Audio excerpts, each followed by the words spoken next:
Good morning दोस्तों, स्वागत है आपका आज के मुख्य समाचारों में। जी हां दोस्तों, आपको यहां पर देखने को मिलेंगी आज दिन भर की तमाम बड़ी खबरें मुख्य समाचार ब्रेकिंग न्यूज अपडेट्स के रूप में। तो चलिए दोस्तों, जान लेते हैं आज की पहली बड़ी खबर।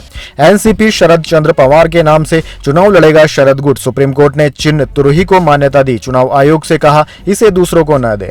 जी हां दोस्तों, सुप्रीम कोर्ट ने मंगलवार 19 मार्च को शरद गुट को लोकसभा चुनाव 2024 में एनसीपी शरद चंद्र पवार नाम से ही लोकसभा चुनाव लड़ने की परमिशन दे दी है। साथ ही उनके चुनाव चिन्ह तुरही बजाता आदमी को भी मान्यता दे दी है। सुप्रीम कोर्ट ने चुनाव आयोग को भी निर्देश दिया है कि वह लोकसभा विधानसभा चुनाव के लिए दूसरों को यह चुनाव चिन्ह न दें। कोर्ट ने अजीत पवार गुट को यह नोटिस सार्वजनिक रूप से जारी करने को कहा है कि एनसीपी का घड़ी चुनाव चिन्ह कोर्ट में विचाराधीन है, इसलिए चुनावी विज्ञापनों के इस्तेमाल में भी वे बताना होगा कि चुनाव चिन्ह का मामला कोर्ट में विचाराधीन है। सुप्रीम कोर्ट शरद गुट की याचिका पर सुनवाई कर रहा था, जिसमें कहा गया था कि अजीत गुट अपने फायदे के लिए शरद पवार का नाम और फोटो इस्तेमाल कर रहा है। चलिए दोस्तों, जान लेते हैं इसके बाद अगली बड़ी खबर। पतंजलि विज्ञापन केस में सुप्रीम कोर्ट बोला रामदेव हाजिर हो, जवाब नहीं दिया तो पूछा अवमानना का केस क्यों न चलाया जाए। जी हां दोस्तों, सुप्रीम कोर्ट ने पतंजलि आयुर्वेद के गुमराह करने वाले दवा विज्ञापन मामले में स्वामी रामदेव यानी कि पतंजलि के को फाउंडर और पतंजलि के एमडी आचार्य बालकृष्ण को कोर्ट में पेश होने को कहा है। कंपनी और आचार्य बालकृष्ण ने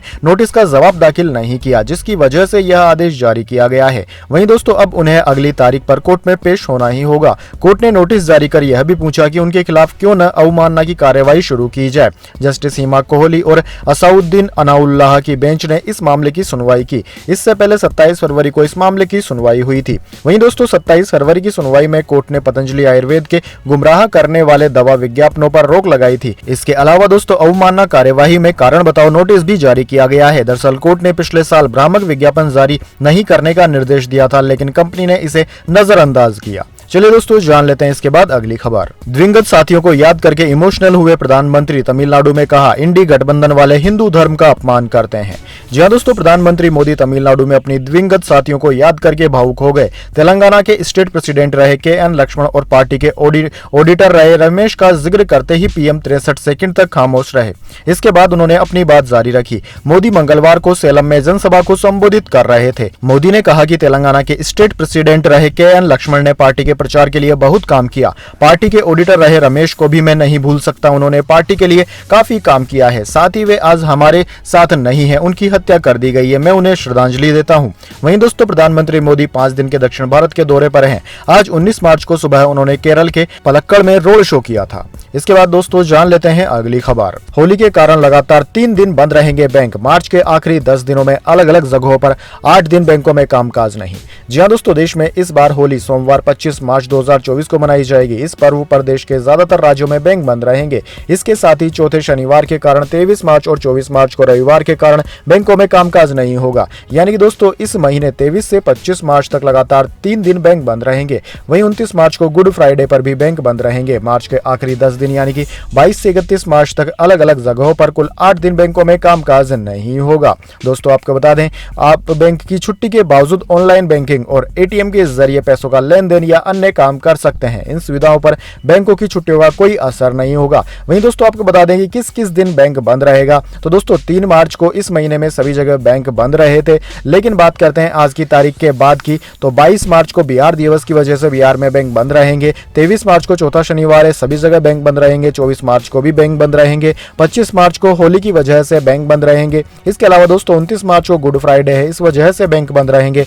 और 31 मार्च को रविवार है, इस वजह से भी बैंक बंद रहेंगे। इसके बाद दोस्तों, जान लेते हैं अगली खबर। तालिबान और पाकिस्तान में जंग हुई तेज, अमेरिका बन बैठा दरोगा। जी हां दोस्तों, पाकिस्तान में 17 मार्च को एक आतंकी हमले में 2 अधिकारी समेत 7 सैनिकों की मौत हो जाती है, जिसके बाद राष्ट्रपति आसिफ अली जरदारी कसम खाते हैं कि इस हमले का जवाब दिया जाएगा। और उसके अगले ही दिन पाकिस्तान की वायुसेना अफगानिस्तान में घुसकर एयर स्ट्राइक कर देती है। जरदारी ने रविवार को कहा था कि शहीदों की कुर्बानी व्यर्थ नहीं जाएगी और देश इन मौतों का बदला लेगा। राष्ट्रपति ने कहा कि अगर सीमा पर या उसकी सीमा के अंदर किसी ने हमला किया तो पाकिस्तान जवाबी हमला करने से नहीं हिचकेगा। पाकिस्तान ने वही किया जो उसके राष्ट्रपति ने कहा था, लेकिन उसके बाद पाकिस्तान और तालिबान में हालात खराब होते नजर आ रहे हैं।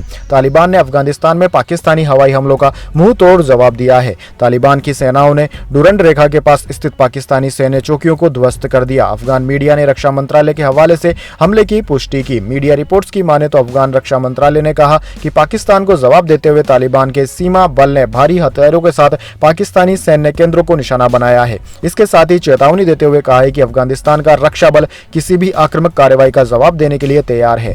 हम हर परिस्थिति में अपनी अखंडता और संप्रभुता की रक्षा करेंगे। इसके बाद दोस्तों जान लेते हैं अगली खबर। सीएए पर कोई रोक नहीं, सुप्रीम कोर्ट ने केंद्र से मांगा जवाब, अगली सुनवाई 9 अप्रैल को। जी हां दोस्तों, देश भर से सीएए के खिलाफ दाखिल 200 से ज्यादा शिकायतों पर सुप्रीम कोर्ट में आज सुनवाई शुरू हो गई। सुप्रीम कोर्ट ने फिलहाल सीएए पर किसी भी तरह की रोक लगाने से इनकार कर दिया है। अदालत ने केंद्र सरकार के सीएए पर 3 हफ्ते में जवाब तलब किया है। सुनवाई के दौरान सीजेआई ने केंद्र सरकार से पूछा कि नोटिफिकेशन पर रोक की मांग वाली याचिका पर जवाब देने के लिए उनको कितना समय चाहिए, जिस पर केंद्र की तरफ से पेश सॉलिसिटर जनरल ने 4 हफ्ते का समय मांगा था। हालांकि अदालत ने जवाब दाखिल करने के लिए केंद्र सरकार को 3 हफ्ते का समय दिया है। मामले में अब अगली सुनवाई 9 अप्रैल को होगी। वहीं दोस्तों याचिकाकर्ताओं में से एक की तरफ से पेश वकील कपिल सिब्बल ने केंद्र को समय दिए जाने का विरोध किया। उन्होंने कहा कि सीएए को 4 साल हो गए हैं, अगर एक बार लोगों को नागरिकता मिल गई तो फिर वापस करना मुश्किल होगा। उन्होंने कहा कि इसके बाद ये याचिकाएं निष्प्रभावी हो जाएंगी। कपिल सिब्बल ने कहा कि ये नोटिफिकेशन इंतजार कर सकता है, हम समय का विरोध नहीं कर रहे हैं। 4 साल बाद ऐसी क्या अर्जेंसी है।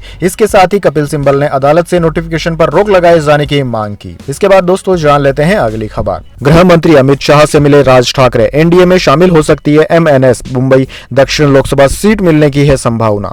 जी हां दोस्तों, उद्धव ठाकरे के भाई राज ठाकरे ने मंगलवार को दिल्ली में गृह मंत्री अमित शाह से करीब आधे घंटे मुलाकात की। चर्चा है कि लोकसभा चुनाव से पहले उनकी पार्टी महाराष्ट्र नवनिर्माण सेना एमएनएस भाजपा के कुनबे एनडीए में शामिल हो सकती है। राज ठाकरे को महाराष्ट्र में मुंबई दक्षिण लोकसभा सीट देने की भी चर्चा है। इससे पहले दोस्तों दिल्ली में सुबह भाजपा महासचिव विनोद तावड़े खुद राज ठाकरे से मिलने होटल पहुंचे। कुछ देर बाद दोनों नेता वहां से बाहर निकले और अमित शाह के घर के लिए रवाना हो गए। आधे घंटे की मुलाकात के बाद राज ठाकरे वापस होटल चले गए। वहीं दोस्तों मनसे ने 3 लोकसभा क्षेत्रों में से 2 सीट दक्षिण मुंबई, नासिक या शिरडी की मांग की है। ये तीनों सीटें शिंदे गुट के पास है। बीजेपी 1 सीट देने को तैयार है। इसके बाद दोस्तों जान लेते हैं अगली खबर। अब रेलवे स्टेशन पर मिलेगा सस्ता आटा चावल, इन 500 स्टेशनों पर शुरू हुई सुविधा। जी हां दोस्तों, केंद्र सरकार की तरफ से आम जनता के लिए कई सरकारी स्कीमें चलाई जा रही है। अब दोस्तों आपको सस्ते में गेहूं चावल की सुविधा भी मिलेगी। खास बात यह है कि आपको रेलवे स्टेशन पर सस्ते दाम में आटा और चावल मिल जाएगा। रेलवे की तरफ से एक नई पहल शुरू की गई है जिसमें आपको स्टेशन पर भी भारत आटा और चावल मिल जाएगा। दोस्तों पूर्वोत्तर रेलवे की तरफ से शुरू की गई इस पहल से रेलवे स्टेशन के आसपास रहने वाले लोगों, वेंडर और दैनिक यात्रियों को बड़ा फायदा मिल जाएगा। अब से स्टेशन परिसर में ही राशन की बिक्री की जाएगी। इसके बाद दोस्तों जान लेते हैं अगली खबर। संजय मुखर्जी होंगे पश्चिम बंगाल के नए डीजीपी। चुनाव आयोग ने एक दिन पहले राजीव कुमार को हटाया था, विवेक साय को कार्यभार दिया था। जी हां दोस्तों, चुनाव आयोग ने मंगलवार को आईपीएस संजय मुखर्जी को पश्चिम बंगाल का नया डायरेक्टर जनरल ऑफ पुलिस यानी कि डीजीपी नियुक्त किया है। एक दिन पहले आयोग ने पश्चिम बंगाल के डीजीपी राजीव कुमार और 6 राज्यों के गृह सचिवों को पद से हटाया दिया था। इसके बाद आयोग ने राज्य सरकार से 3 नाम मांगे थे। सरकार ने विवेक साय, संजय मुखर्जी और राजेश कुमार का नाम दिया था। राजीव कुमार के हटने के बाद एक दिन के लिए अंतरिम डीजीपी के तौर पर विवेक साय ने पद संभाला था। इसके अलावा आईएएस दीपक कुमार यूपी के नए गृह सचिव बनाए गए हैं। यूपी सरकार ने 3 आईएएस अफसर मनोज सिंह, देवेश चतुर्वेदी और दीपक कुमार का नाम चुनाव आयोग को भेजा था। 24 घंटे पहले गृह सचिव संजय प्रसाद को पद से हटा दिया गया था।